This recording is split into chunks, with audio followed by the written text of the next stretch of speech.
Hello! Bienvenue dans ton calendrier de l'Avent d'histoires à écouter où tu pourras écouter un épisode par jour jusqu'à Noël. Voici l'histoire de Robo X500 et Lila. Dans l'épisode précédent, la ruse de Lila pour récupérer la carotte primordiale n'a pas fonctionné. Les lapinators sont furieux et menacent d'attaquer. La suite est fin maintenant. Bonne écoute! La danse de la carotte. Lila jeta un regard affolé à X500. On fait quoi maintenant? Ils vont nous transformer en purée! Mais X500 semblait soudain réaliser quelque chose. Regarde! Ils répondent au mouvement rythmique. Les lapinators adorent la synchronisation. J'ai une idée. Si on danse ensemble, on pourra peut-être les dérégler. Lila écarquilla les yeux. Danser? Je savais que tu venais d'une galaxie bizarre, mais là... Fais-moi confiance, bip bip. Alors, sous les yeux stupéfaits des lapinators, Lila et X500 commencèrent une danse des plus excentriques. Lila agita les bras en cercle, tout en faisant des petits pas de côté, tandis que X500 bougeait ses ressorts de manière synchronisée avec elle. Les deux amis semblaient danser sur une même musique silencieuse. Les lapinators, intrigués, commencèrent à se balancer au même rythme, comme s'ils ne pouvaient pas s'en empêcher.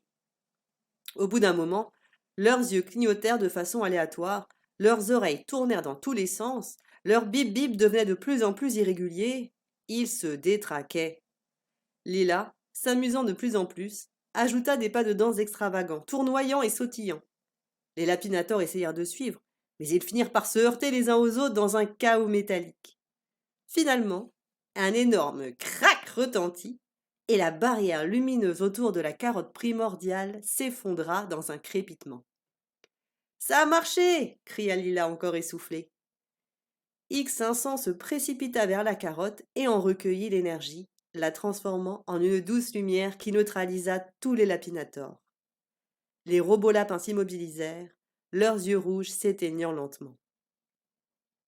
Lila et X500 échangèrent un sourire complice.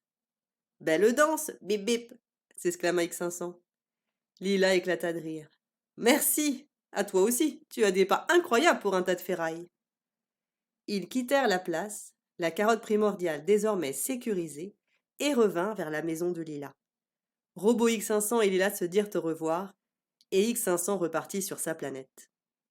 Ce soir-là, lors de la veillée de Noël, Lila raconta son aventure à ses parents, qui n'en crurent pas un mot.